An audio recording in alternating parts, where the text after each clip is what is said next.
In the autumn of 1942, beneath the cold skies of occupied Belgium, an elderly woman sat in her living room window, her knitting needles clicking in a steady rhythm that had become as familiar to the Nazi soldiers on patrol as the church bells that rang each Sunday. What those soldiers never realized, what they couldn't possibly comprehend as they marched past her cottage day after day, was that every loop of yarn, every dropped stitch, every change in pattern was a coded message being woven into a scarf, a message that detailed the exact number of German supply trains passing through the nearby junction, the types of cargo they carried, and the precise times of their movements. This wasn't just an old woman passing time. This was a spy network operating in plain sight, using the most innocent weapon imaginable, knitting needles. The story you're about to hear is one that has been deliberately buried in the footnotes of World War II history, a tale of courage so audacious and clever that it sounds like fiction. But it's real. And by the end of this video, you'll understand why Allied intelligence officers called these women the most valuable assets they had in occupied Europe, and why the Nazis, despite their obsessive attention to detail and their brutal efficiency, never saw them coming. You'll discover how housewives, grandmothers, and seamstresses turned something as ordinary as knitting into a weapon that helped turn the tide of war, and how their contributions were systematically erased from the history books for reasons that will make your blood boil. Belgium in 1940 had fallen to the Nazi war machine in just 18 days. 18 days to crush a nation. The occupation that followed was brutal and thorough. German forces controlled every major city, every railway line, every communication hub. The country became a vital logistics center for the Third Reich, with supply trains running constantly from Germany through Belgium toward the Western Front. These trains carried everything: tanks, ammunition, troops, fuel, controlled the railways, and you controlled the flow of war. The Nazis knew this, which is why they guarded every station, every junction, every bridge with fanatical intensity. Informants were everywhere. Trust no one became the unspoken rule of survival. Anyone caught spying faced immediate execution, often along with their entire family. The message was clear: resist and die. But resistance took many forms, and not all of them looked like sabotage or armed rebellion. In the small towns and villages that dotted the Belgian countryside, women continued their daily routines because they had no choice. They shopped for what little food the rationing allowed. They attended church. They gathered in small groups to knit and sew, activities that had been part of their lives long before the war and would continue regardless of who occupied their country. To the German soldiers stationed in these towns, these women were invisible. They were background noise, old ladies doing old lady things. The soldiers saw no threat in a knitting circle. They saw no danger in women who spent their afternoons by windows, needles clicking away as they created scarves and sweaters for the coming winter. What the Nazis failed to understand was that these women had been watching. They had been counting. They lived near the railways, near the stations, near the supply depots. They saw everything, every troop movement, every supply train, every change in routine. And they understood something that would prove fatal to German operations. Information is only valuable if you can transmit it. The resistance needed eyes on the railways, but more importantly, they needed a way to send that information to Allied intelligence without arousing suspicion. Traditional methods were too dangerous. Radio transmissions could be traced. Couriers could be stopped and searched. Written messages could be intercepted. They needed something new, something so innocent, so ordinary, so beneath suspicion that it could pass right under the noses of the Gestapo. The answer came from an unexpected source: a retired schoolteacher named Mathilde Carré, and a network of women who understood that patterns could mean more than decoration. They developed a code, intricate and brilliant, hidden within the stitches themselves. A pearl stitch might represent a passenger train, a knit stitch a freight car. A dropped stitch could indicate a delay. The color of yarn signaled the day of the week. The length of a row corresponded to the number of cars in a convoy. An entire intelligence report could be knitted into a single scarf, then worn openly, transported across checkpoints and delivered to resistance contacts who would unravel the message and transmit it to London. The Germans were looking for papers, for radios, for weapons. They never thought to look at knitting. The system was elegant in its simplicity, but developing it required weeks of careful planning, and an understanding of how the Nazi occupation forces operated. The women who created this knitting code weren't trained spies. They were teachers, shopkeepers, seamstresses, mothers and grandmothers who had lived ordinary lives until the occupation forced them to become extraordinary. They met in living rooms and church basements, ostensibly to pool their limited yarn supplies and share patterns, activities the Germans actively encouraged because it kept the population docile and occupied. But these gatherings served a dual purpose. While their hands worked the needles, their minds worked on something far more dangerous, creating a language that could hide in plain sight. The genius of the code lay in its flexibility and its ordinariness. A scarf being knitted could contain multiple layers of information depending on how you read it. The base pattern established the location. Different stitch combinations represented different railway junctions across Belgium. The variations within that pattern told the story of what passed through. A series of cable stitches might indicate armored units. A lace pattern could signal fuel transports. Even the tension of the stitches mattered. Tight stitches meant high security at the station. Loose stitches suggested minimal guards. To anyone without the key, it was just a scarf. Perhaps not the most beautiful scarf, with its odd irregularities and seemingly random pattern changes, but nothing that would raise an alarm. The women deliberately made their work look amateurish, full of the small mistakes that any casual knitter might make. But the code was only half the battle. The information still needed to reach Allied intelligence, and this required a network of couriers and safe houses stretching from the Belgian countryside all the way to neutral Switzerland and eventually to London. The knitted items themselves became the messages. A scarf would be completed, then gifted to a neighbor who happened to be traveling to visit family. That neighbor would wear it openly through German checkpoints, enduring searches that looked through bags and pockets, but never thought to examine the pattern of the clothing being worn. At the destination, another member of the network would receive the gift, carefully document the pattern, then unravel the stitches to destroy the evidence.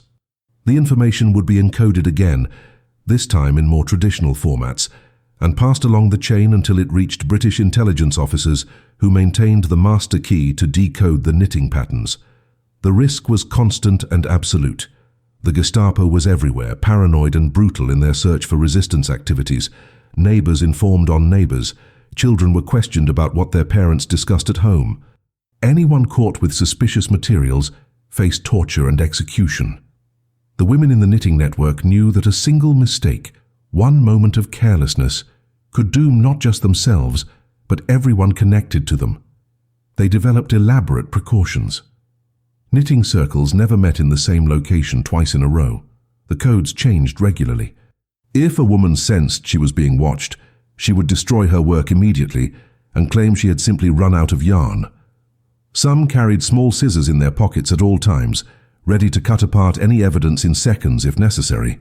The network's first major success came in January of 1943, when a knitted shawl documented the movement of an entire panzer division through the Namur railway junction over a 72-hour period. The information included not just numbers, but also the condition of the equipment, noted through deliberate imperfections in the stitching. British intelligence received the decoded information within 6 days, an almost miraculous speed for that era. 2 weeks later, Allied bombers struck the railway junction at the exact moment a resupply convoy was stopped there, destroying enough material to outfit 3 tank battalions. The Germans never understood how the Allies had known. They investigated everyone, railway workers, shopkeepers, even their own soldiers. They never looked at the old women knitting by their windows. The success of that first major strike transformed the knitting network from an experimental operation into a critical intelligence asset, but it also brought new dangers. German counterintelligence officers began to suspect that information was leaking from the railway corridors, even if they couldn't identify the source. Security tightened dramatically. Checkpoints became more thorough. Random house searches increased. The Gestapo arrested dozens of suspected resistance members, interrogating them with methods designed to break even the strongest will. Several railway workers disappeared overnight, never to be seen again. The net was closing and the women knew it. Yet they continued their work. understanding that every day they operated was another day they could provide the Allies with information that saved lives and shortened the war. The woman at the center of this network, the one who had conceived the original code, was a 58-year-old former mathematics teacher named Leonie van Houtte. Before the war, she had lived a quiet life in the town of Tournai, teaching algebra and geometry to children who would rather be anywhere else. Her husband had died in the First World War, and she had never remarried, dedicating herself instead to her students and her garden. She was unremarkable in every way that mattered to the occupiers, too old to be a threat, too provincial to be sophisticated, too ordinary to warrant a second glance. This invisibility became her greatest weapon. Leonie understood patterns in a way few people did. She saw the mathematical relationships in everything, including the rhythms of military logistics. She recognized that supply trains ran on predictable schedules, that patterns emerged in how the Germans moved material, and that these patterns could be documented and exploited.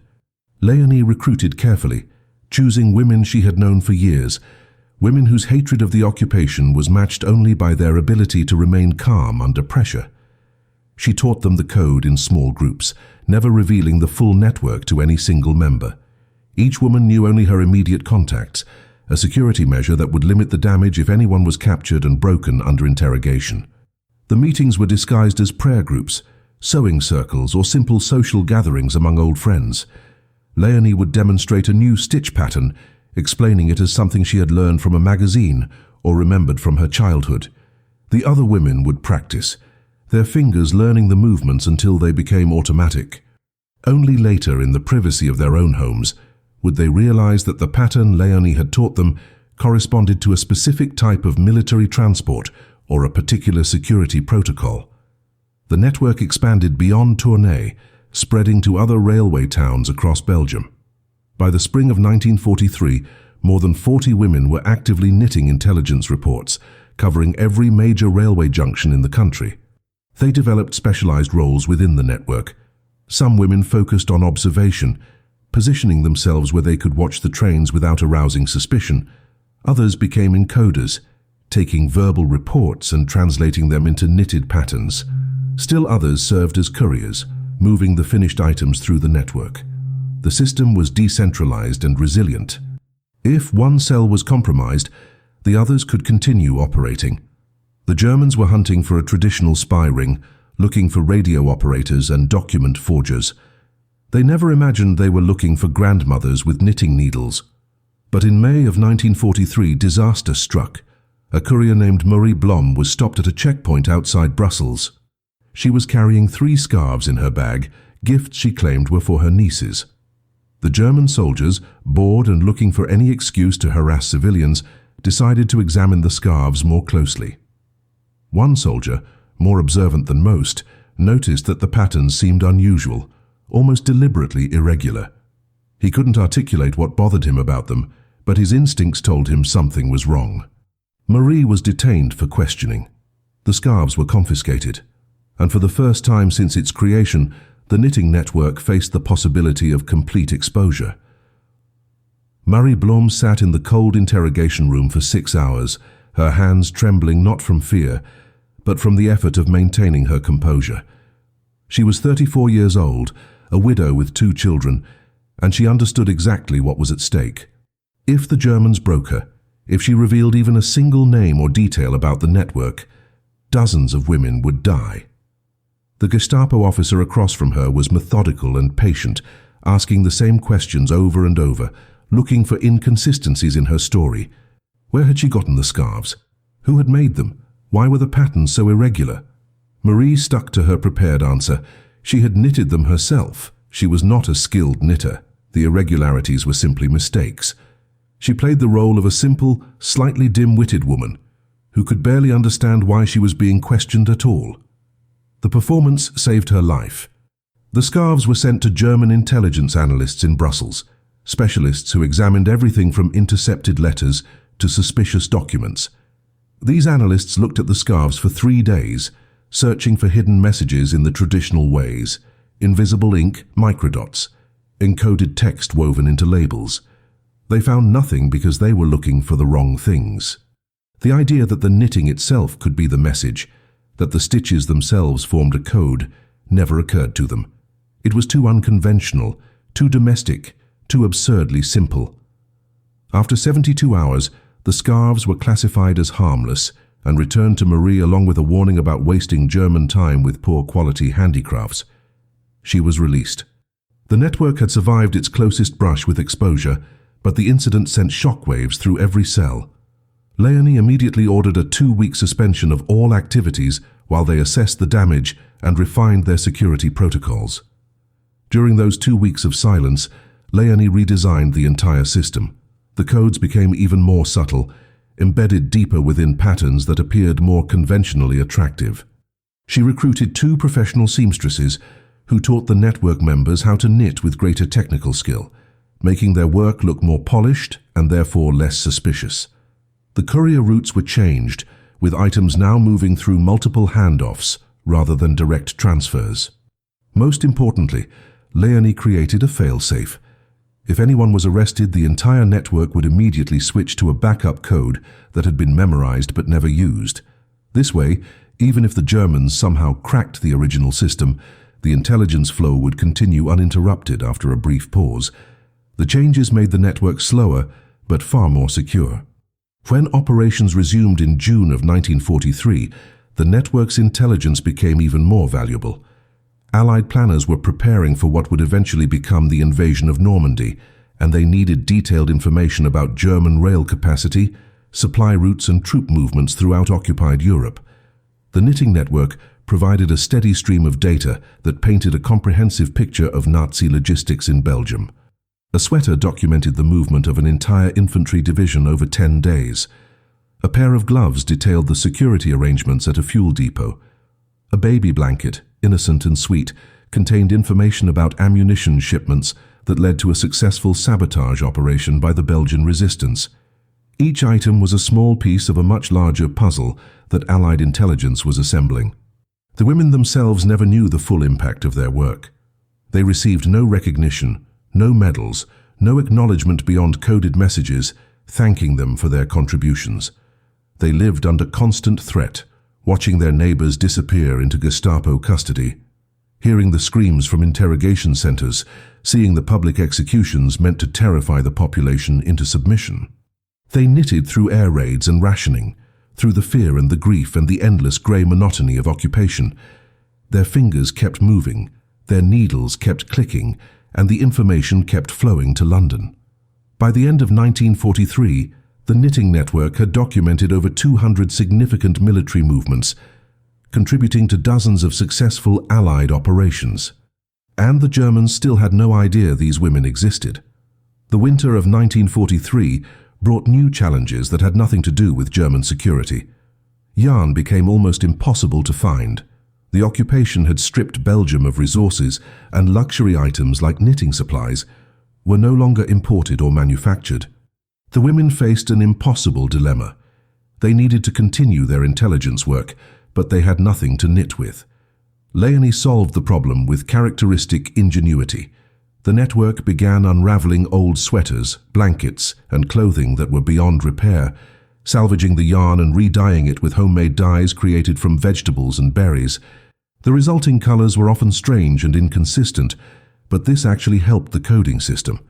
A shift from dark gray to lighter gray within the same piece could now indicate a change in cargo type or a switch in railway routes. Scarcity had accidentally made their code more sophisticated. As 1944 arrived and the momentum of the war began shifting toward the Allies, the Germans became increasingly paranoid and brutal. They knew an invasion was coming. They just didn't know when or where. Security measures intensified across all of occupied Europe. Random executions increased. Collective punishment became standard policy, where entire neighborhoods would be punished for the actions of a single resistance member. The knitting network adapted by becoming even more cautious, sometimes going weeks without transmitting information if the risk seemed too high.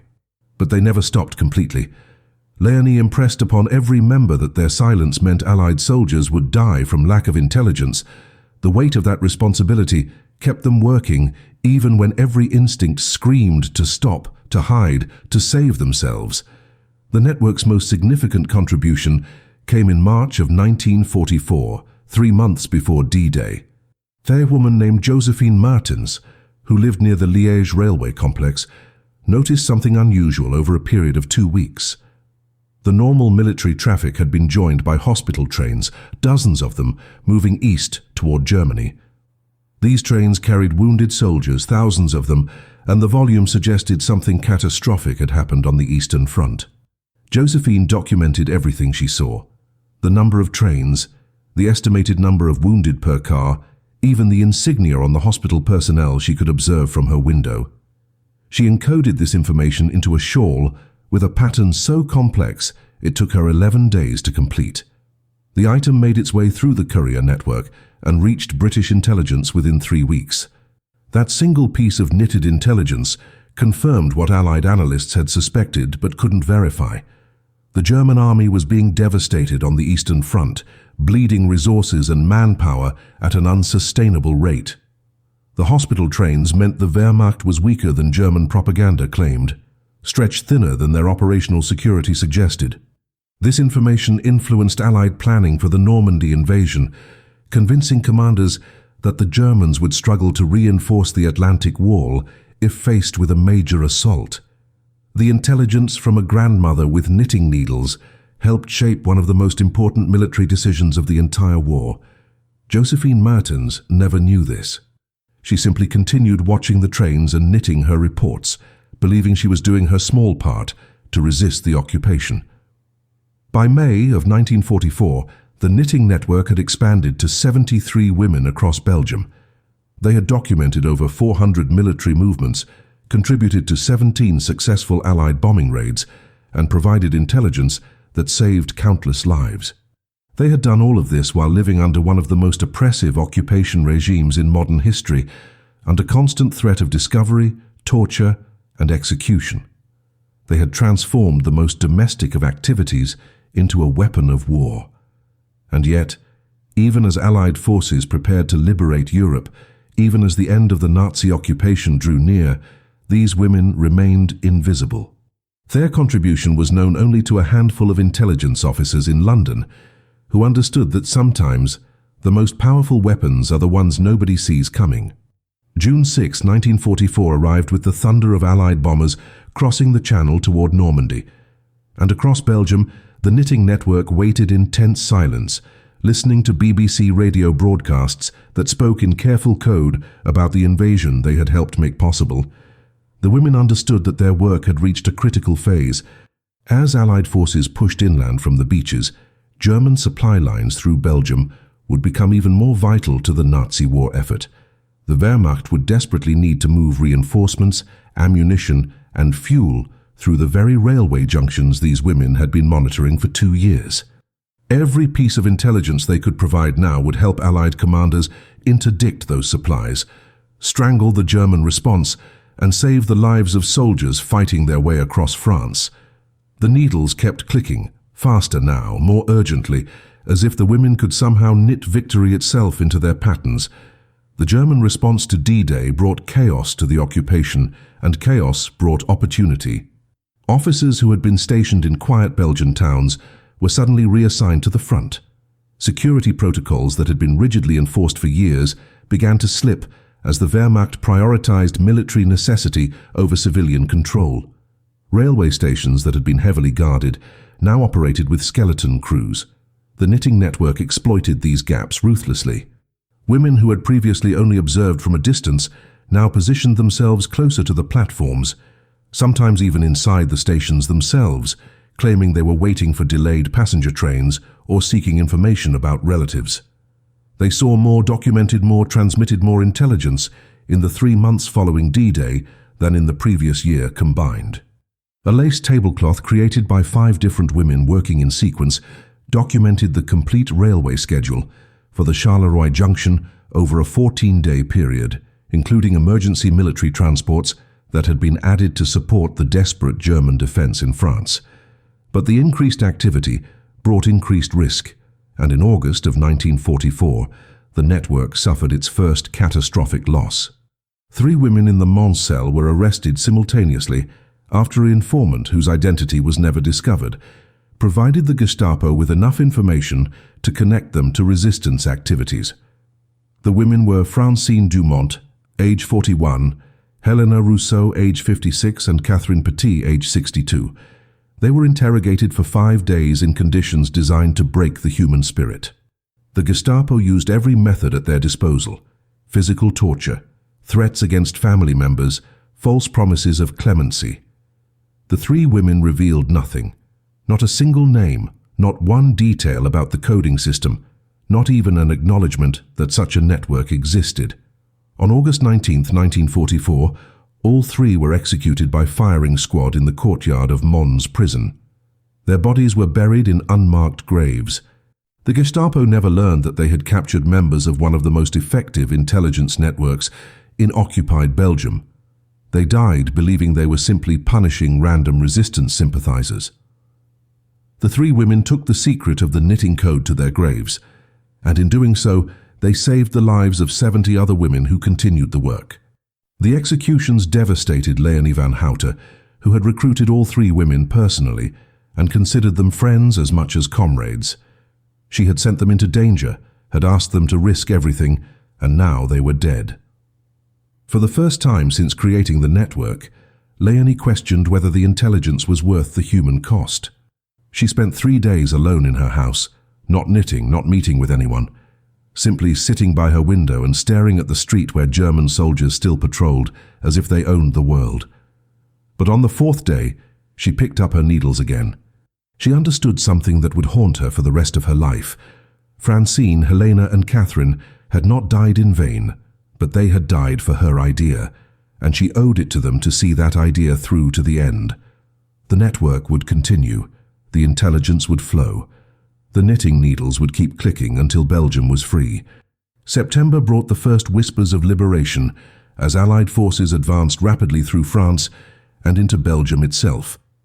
The German occupation, so absolute and terrifying for 4 years, began to crumble with stunning speed. Wehrmacht units retreated in disorder, abandoning equipment and supplies in their haste to escape encirclement. The knitting network's final reports documented this collapse. Trains running half empty, stations abandoned, the entire logistics system falling apart. On September 2nd, 1944, British forces entered Brussels. Within days, most of Belgium was liberated. The women of the knitting network set down their needles, burned their codebooks, and tried to return to lives that no longer existed. The world they had known before the war was gone. The people they had been before becoming spies could never be recovered. They had survived, but survival came with a weight that few people outside the resistance could understand. They had done extraordinary things, and now they would have to live as ordinary people once again, carrying secrets that could never be fully shared. In the immediate aftermath of liberation, as Belgium celebrated its freedom with a joy that bordered on delirium, the women of the knitting network expected some form of recognition for their contribution to the Allied victory. British intelligence officers who had worked with them throughout the occupation promised that their service would be documented, that medals would be issued, that their names would be recorded in the official histories of the war. Leonie van Houtte herself was interviewed multiple times by military historians who seemed genuinely impressed by the ingenuity and effectiveness of the knitting code. She provided detailed accounts of how the system worked, the women who had participated, the intelligence they had gathered, and the operations their information had supported. The historians took notes, asked careful questions, and assured her that this remarkable story would not be forgotten. Leonie believed them. She had no reason not to. These were Allied officers, representatives of the nations that had liberated Belgium, and surely they understood the value of what had been accomplished. But as the months passed and Europe began the long process of rebuilding, something strange happened to the story of the knitting network. The official reports that mentioned their contribution began to be classified at higher and higher security levels. The medals that had been promised never materialized. The women who inquired about recognition were told politely but firmly that their service had been noted and appreciated, but that public acknowledgement was impossible for reasons of national security. The explanation made no sense. The war was over, the Germans had been defeated. What national security interest could possibly be served by keeping the knitting network secret? Leonie pressed for answers, writing letters to British intelligence, to Belgian government officials, to anyone who might listen. She received carefully worded responses that said nothing of substance. "Thank you for your service. Your contribution was valuable. Further discussion is not possible at this time." The bureaucratic stonewalling was maddening, but it was also absolute. The truth, which Leonie would not learn until decades later, was that British intelligence had decided the knitting code was too valuable to reveal, even in victory. Military planners understood that future conflicts would require similar intelligence networks in occupied territories, and the knitting method was so simple, so elegant, and so effective that it could be replicated in any culture where textile work was common.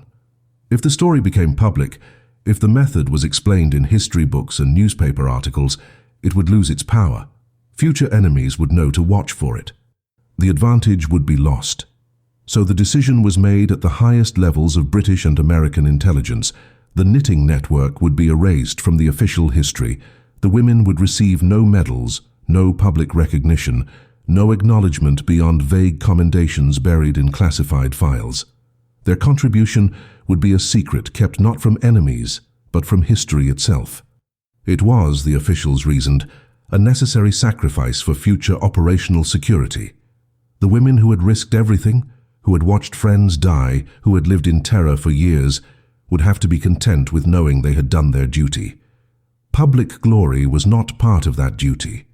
Leonie fought this decision with every resource available to her, but she was a retired schoolteacher in a devastated country, and she had no power against the institutional weight of military bureaucracy. She wrote her own account of the network, a detailed manuscript that explained the code, named the participants and documented the intelligence they had provided. She submitted it to publishers in Belgium, France, and England.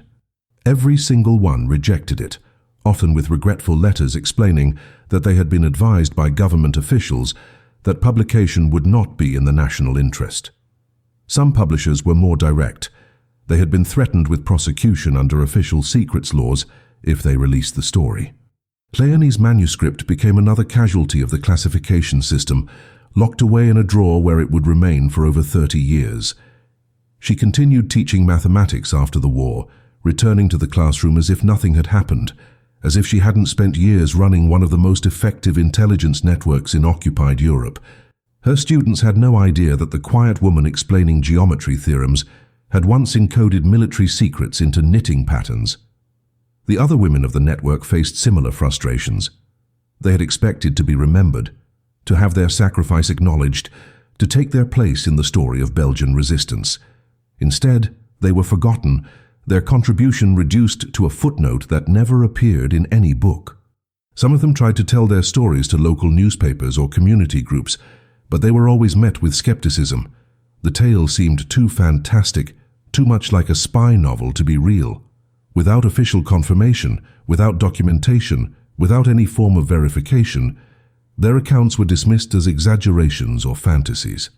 The women who had been so careful, so disciplined, so successful at keeping their secret during the war, now found that very secrecy working against them. They had hidden too well. They had been too invisible. And now, in peace, that invisibility had become permanent. They grew old in obscurity, watching as historians wrote about the resistance, about spies and saboteurs and heroes, and never once mentioned the grandmothers with knitting needles who had helped win the war. Leonie van Houtte died in 1971 at the age of 85, taking with her the full knowledge of how many lives the knitting network had saved and how many operations their intelligence had enabled. She died without recognition, without the historical acknowledgement she had fought for, surrounded by former students who remembered her as a kind teacher but knew nothing of her wartime heroism. Her obituary in the local Tournai newspaper mentioned that she had lived through both world wars and had been active in her community, but it said nothing about resistance work or intelligence gathering. The manuscript she had written, the detailed account of the network and its operations, remained in a desk drawer in her small apartment. Her niece discovered it while sorting through Leonie's belongings, and not understanding its significance, nearly threw it away with other old papers. Only a chance comment from a neighbor who vaguely remembered rumors about Leonie's wartime activities convinced the niece to preserve the document. It sat in an attic for another 12 years, yellowing and forgotten, a complete record of an intelligence operation that had helped change the course of the war, gathering dust alongside old photograph albums and broken furniture. The breakthrough came in 1983, not through official channels or historical research, but through the persistence of a journalist named Claire Mortier, who was investigating Belgian women's contributions to the resistance. Mortier had heard fragments of stories about women using coded knitting, but every time she tried to verify the accounts, she hit walls of official silence and missing documentation. She filed freedom of information requests with the Belgian government, the British Ministry of Defense, and American military archives. Most were denied. Some were partially released with so much redacted text that they were meaningless. But one request, filed with the newly accessible records of the Office of Strategic Services, the predecessor to the CIA, yielded a treasure trove. Buried in a file labeled as Routine Intelligence Assessments was a report from 1944 that praised the effectiveness of a network identified only as Operation Needlework. The report detailed how the network had provided actionable intelligence on German railway operations, credited them with contributing to successful air raids, and recommended continued support for their activities. It was the first official documentation that proved the knitting network had existed and had been valued by Allied intelligence. Armed with this evidence, Mortier renewed her search with new energy and focus. She tracked down surviving members of the network, women now in their 70s and 80s, who had never stopped hoping that someone would finally listen to their stories. They opened up to her in ways they hadn't been able to for decades, showing her the few pieces of their coded work that they had secretly kept, despite orders to destroy everything. One woman, Simone Verbeke, had preserved a small sample square of knitting that demonstrated the basic code structure. She had hidden it inside the lining of an old coat for 39 years, unable to throw away the only physical proof that her wartime service had been real. Mortier photographed the sample, documented the code system, and interviewed 14 surviving network members over a period of 8 months. She found Leonie's manuscript in the attic and recognized it immediately as the cornerstone document she needed. The story was finally coming together, but Mortier soon discovered that publishing it would be almost as difficult as uncovering it had been. British intelligence officials, when contacted for comment on Mortier's research, initially refused to acknowledge that Operation Needlework had ever existed. Only when she threatened to publish without their cooperation did they agree to limited discussions, and even then, they attempted to convince her that revealing the knitting code would compromise ongoing intelligence methods. Mortier argued correctly that the code was 40 years old and that modern surveillance technology had made such low-tech methods obsolete. The officials eventually relented, providing minimal confirmation of the network's existence, but refusing to declassify the full operational records. It was enough. Mortier's article, published in Le Soir in December of 1983, was the first public account of the knitting network. It ran over 3 full pages, included photographs of the surviving women, and featured a detailed explanation of how the code had worked. The response was immediate and overwhelming. Historians who had spent decades studying the Belgian resistance were stunned. How had this story remained hidden for so long? How had such an effective and innovative intelligence operation been completely omitted from the historical record? The article sparked a wave of recognition that came too late for most of the women who had served in the network. Of the 73 women who had participated, only 19 were still alive in 1983. The Belgian government, embarrassed by the decades of silence, finally issued formal commendations and medals to the survivors and posthumous recognition to those who had died. British officials grudgingly acknowledged the network's contribution in carefully worded statements that still avoided revealing too much operational detail. American military historians began incorporating the story into their accounts of intelligence operations during World War II. But for the women themselves, the recognition felt hollow. 14 of them, including Francine Dumont, Helena Rousseau, and Catherine Petit, who had been executed in Mons, never received any acknowledgement at all. Their families learned about their heroism from a newspaper article published 4 decades after the war ended. The injustice of it, the systematic erasure of their contribution, remained a wound that official apologies could not heal. The revelation of the Knitting Network story in 1983 opened a flood of similar accounts that had been suppressed or ignored for decades. Historians began discovering that the Belgian women were not unique. Similar networks had operated in France, using embroidery patterns to encode information about German fortifications along the Atlantic Wall. In Norway, women had used traditional weaving techniques to document the movements of Nazi naval vessels. In the Netherlands, lacemakers had created intricate patterns that mapped the locations of German artillery positions. The systematic suppression of these stories revealed a disturbing pattern in how the contributions of women to the war effort had been recorded, or more accurately, deliberately not recorded. Male-dominated intelligence agencies and military hierarchies had classified these operations not out of genuine security concerns, but because acknowledging them would have challenged the narrative of warfare as an exclusively masculine domain. The spies were supposed to be dashing men parachuting behind enemy lines, not grandmothers with knitting needles sitting by their windows. The weapons of war were supposed to be guns and explosives, not yarn and patterns passed between housewives at church socials. This realization sparked a broader re-evaluation of women's roles in World War II resistance movements across Europe. Academic researchers, many of them women who had grown frustrated with male-centric military history, began systematically searching for these hidden stories in archives across Europe and America. They found them everywhere. Courier networks run entirely by women who transported weapons and documents by hiding them in baby carriages and shopping baskets. Safe houses maintained by elderly women whose age and gender made them invisible to occupation forces. Intelligence gathering operations conducted by women who worked as cleaning staff in German offices and carefully memorized the documents they saw while emptying trash bins. The volume of evidence was staggering, and it all pointed to the same conclusion.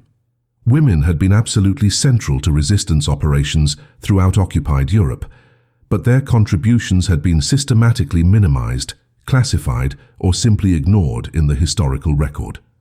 The Knitting Network story became a catalyst for correcting decades of historical erasure. For the surviving members of the Belgian Knitting Network, the belated recognition brought mixed emotions. Simone Verbeek, who was 81 when Mortier's article was published, expressed gratitude that the story was finally being told, but also profound anger at the decades of silence. She spoke publicly about watching men who had performed far less dangerous resistance work receive medals and public honors immediately after the war, while she and her fellow knitters were told to forget what they had done. She described the psychological toll of carrying a secret that significant for so long, of having survived something extraordinary but being unable to share it, of watching the war being commemorated in ways that erased her contribution. Her testimony, along with that of other survivors, revealed that the suppression of their story had inflicted a second trauma on top of the trauma of the occupation itself. They had endured the fear, the danger, the loss of friends to Gestapo execution, and then they had been forced to endure invisibility and dismissal when peace finally came. The Belgian government's response to these revelations was complicated by political sensitivities about how the country's wartime collaboration and resistance had been remembered. Belgium's post-war narrative had focused heavily on celebrated resistance figures, almost all of them men, while glossing over the extent of civilian collaboration with the occupation. The Knitting Network story challenged this narrative in uncomfortable ways. It showed that resistance had been more widespread, more creative, and more effective than official histories had acknowledged, and it raised questions about why some forms of resistance had been celebrated, while others had been buried. Government officials attempted to frame the new recognition as simply correcting an unfortunate oversight, but historians and journalists were not willing to let them off so easily. This had not been an oversight. It had been a deliberate policy decision made by intelligence agencies who valued operational secrecy over historical truth, and supported by governments who found it convenient to minimize women's contributions to a war effort that was supposed to have been won primarily by male soldiers and traditional military force. The impact of the story extended beyond historical correction and into contemporary discussions about women's roles in military and intelligence services. In the 1980s, Western militaries were still heavily male-dominated and resistant to expanding opportunities for women in combat and intelligence roles. The knitting network became a powerful argument against these restrictions. Here was documented proof that women could conduct sophisticated intelligence operations under the most dangerous circumstances imaginable, that they could maintain operational security better than many traditional spy networks, and that they could make decisive contributions to military success. The story was cited in policy debates in the United States, Britain, and across Europe as evidence that excluding women from intelligence and military roles was not just discriminatory, but strategically foolish. The women who had knitted coded messages 40 years earlier became unlikely symbols in contemporary battles over gender equality in national security institutions. Their story, which had been suppressed to protect intelligence methods, was now being used to challenge institutional sexism in the very agencies that had suppressed it. Today, more than 80 years after Leonie van Houtte first conceived of encoding intelligence into knitting patterns, the story of the Belgian knitting network stands as one of the most remarkable examples of ingenuity and courage in the history of modern warfare. But it also stands as a cautionary tale about how history is written, who gets remembered and who gets erased. The women who risked their lives conducting this operation did not fit the traditional narrative of wartime heroism. They were not soldiers charging into battle. They were not agents parachuting behind enemy lines or engaging in dramatic shootouts with the Gestapo. They were ordinary people, mostly elderly, doing something that looked completely mundane while conducting one of the most effective intelligence operations of World War II. Their invisibility was their weapon during the war, but after the war, that same invisibility became their curse. The very qualities that made them effective spies, their ordinariness, their domesticity, their age and gender, made it easy for historians and officials to overlook their contributions or dismiss them as insignificant compared to more conventionally dramatic acts of resistance. The last surviving member of the knitting network, a woman named Marguerite Deschamps, died in 2006 at the age of 97. Before her death, she gave a final interview to a Belgian television documentary crew in which she reflected on her wartime service and its aftermath. She spoke without bitterness, but with a clarity that cut through decades of official obfuscation. She said that she and her fellow knitters had never expected glory or public recognition while they were doing the work. They had expected to be killed by the Gestapo, and they had accepted that risk because they believed their intelligence was saving Allied lives. What they had not expected, what they could not have imagined, was that they would survive the war only to be told that their survival required their silence, that acknowledging their contribution would somehow endanger future operations. She called it the second betrayal, worse in some ways than the occupation itself, because it came from the very people they had risked everything to help.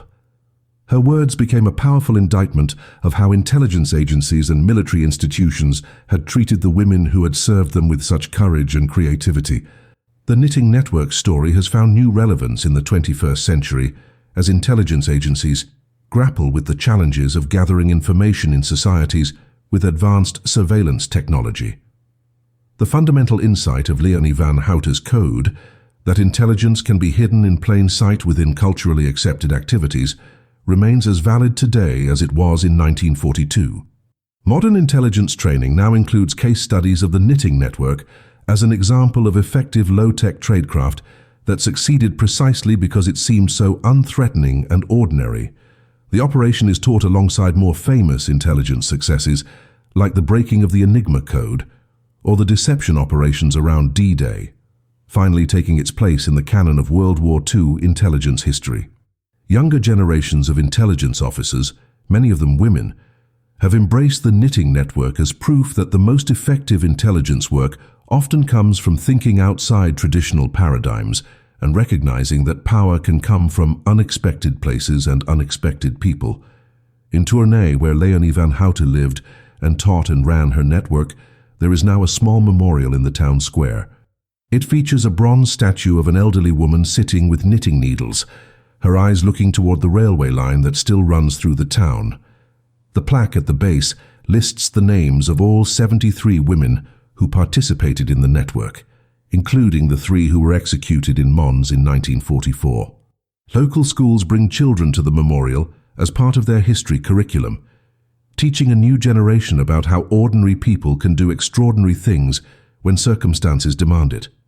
The statue has become a gathering place for knitters who sometimes sit on the benches nearby and work on their projects, a living continuation of the tradition that was once used as a weapon against tyranny. It is a small memorial, nothing grand or imposing, but it serves its purpose, ensuring that the women who clicked their needles in defiance of occupation are finally, permanently remembered. The story of the knitting network matters today because it challenges us to reconsider what we think we know about history, about heroism, about who gets to be remembered and why. It reminds us that the most important contributions are sometimes the ones that remain invisible until someone has the courage and persistence to bring them into the light. It shows us that powerful institutions will suppress stories that don't fit their preferred narratives, and that correcting the historical record requires constant vigilance and willingness to challenge official accounts. Most importantly, it proves that ordinary people armed with nothing more than creativity, courage, and conviction can change the course of history. The next time you see someone knitting, remember that those needles were once weapons, that those patterns once saved lives, and that the hands creating them belonged to women who understood that sometimes the quietest resistance is the most powerful.